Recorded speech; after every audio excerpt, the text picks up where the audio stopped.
plus trop de cœur comme Robocop. Mon studio le pop pop pop. J'prends des albums, il me point un cop. Et si j'arrive en concert, اوفيل en hélicoptère. ما كانش متوقع جيمس جاكسون ثالث مجرم عتيد في العصابات المافيا اللي كانت الحياة ديالو كلها اجرام وقتل ورصاص، ودخل الحبس 2 مرات باش يولي اشهر رابور في العالم ونجم من نجوم الراب، وكيصبح الاي كي اي ديالو 50 سنت اللي هو الاسم الذي اشتهر به.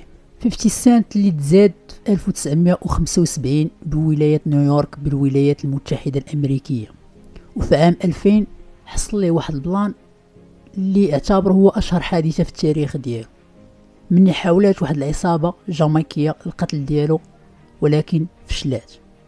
مع ذلك تطلق ليه رصاص في أنحاء الجسم ديالو، في اليد ديالو، في الرجل ديالو، ومع ذلك بقى على قيد الحياة، يعني خرج منها سالم.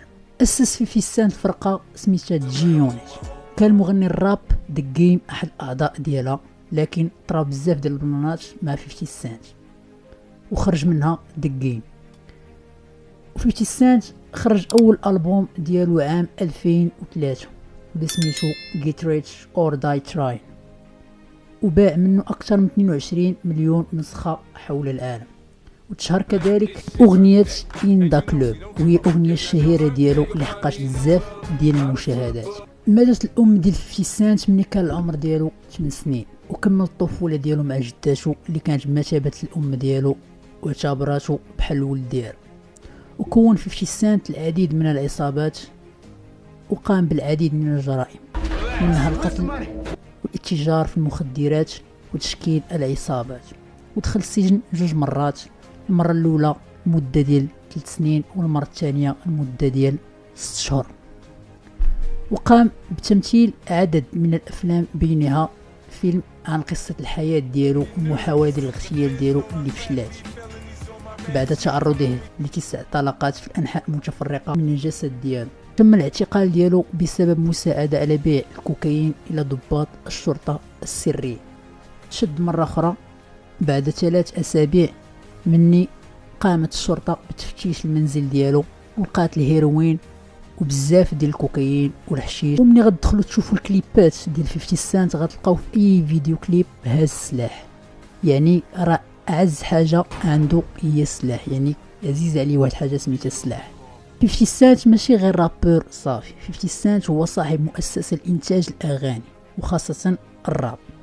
وبدا 50 سنت بشويه بشويه كيبتعد على الحياه ديال العصابات وتوجه باش يغني الراب، بعد ما عطاه دري الفرصه باش يثبت 50 سنت يثبت راسو بانه مغني راب حقيقي وثبت الموهبه ديالو في الراب.